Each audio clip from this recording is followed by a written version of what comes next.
Well, Angela Merkel's welcomed the SPD's decision to go ahead with coalition talks, saying they'll start as soon as possible. Uns ist in diesen Koalitionsverhandlungen wichtig, dass Deutschland eine stabile Regierung. For us, it's important in the coalition talks that Germany has a stable government that can deal with the issues facing us in the future.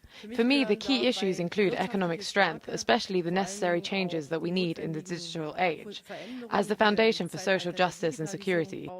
The negotiations will be within the framework of the preliminary agreement already reached with the Social Democrats. Many issues remain to be resolved in detail, and that's sure to require intensive discussions. Well, to talk more about what's going on in Germany, I'm joined now by Leopold Traugott. He's a policy analyst at the think tank Open Europe. Leopold, a very warm welcome to the programme. Thanks for your company. So we've got a cautious step here towards talks, but we can see from the party conference, from those in the youth part of the party that they seem unsure, but nonetheless they're happening. Yes, it was quite a tough debate. Many thought Cameron would be a very close call, which we saw now. 44% opposed entering coalition negotiations, which normally is a formality vote in Germany.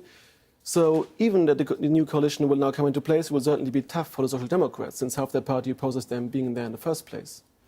What's going on vis-a-vis the view of the German public around this kind of loop-the-loop of coalitions? I mean, we heard Kevin, Kühnert, is his surname, saying, we seem to be stuck in this continual loop of coalition building and we're losing our identity, we're losing our values. But I'm just wondering, what does the German public make of it?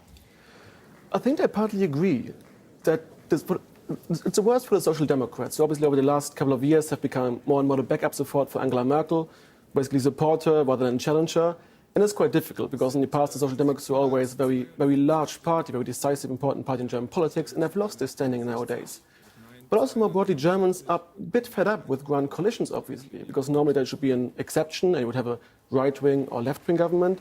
But this is less and less possible. And now we try to get a Jamaica coalition with the Green Party and the Free Democrats and the Conservatives, which also did not work.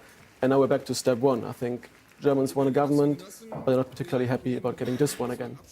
And we heard it said there in the piece that the front man of all of this, being described as yesterday's man as of today. I mean, that's not a great point for negotiation, is it? Not at all.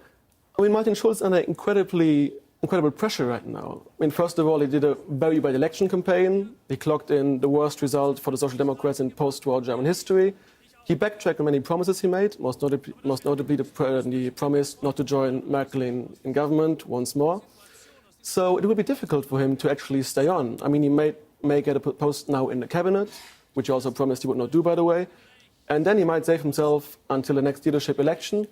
But yes, I think he certainly has already passed his prime time. And so while all of this negotiation and talks are going on, what are the big issues that the German public want thrashed out? What are the kinds of things that they are desperate to see progress made on? I think if we look at polls, the number one issue still in Germany nowadays is migration, as well as the fear of terrorism. And it's something the new coalition agreement is quite tough about limiting migration, about limiting family reunification rights for those already there, so there's still less intake. I think this is something the new government will have to show strength about. But it's also investment in infrastructure in Germany, reforming education system, reforming the healthcare system some part. So there's many issues to go about. And of course, the big issue of EU reform. What about the SPD youth? I mean, how much of, if I can use the word threat, are they and their views and their need to see the party modernise to the collective whole of the party? Well, in Germany, with youth organizations, they're always the most radical part of their party, well, for all of them. And if we look at the Social Democrats, it's interesting that many of the current key personnel has been previously the leader of the youth party. So we might well see Kevin Kühnert in a couple of years join the top ranks of his party. And I think they speak for many in the Social Democratic Party who simply have, over the last 12 years, only seen Merkel as chancellor and the Social Democrats supporting Merkel in government. And obviously they want a party that has an independent position, a distinct position from Angela Merkel. Leopold, thanks very much for joining us. Thank you. Thank you.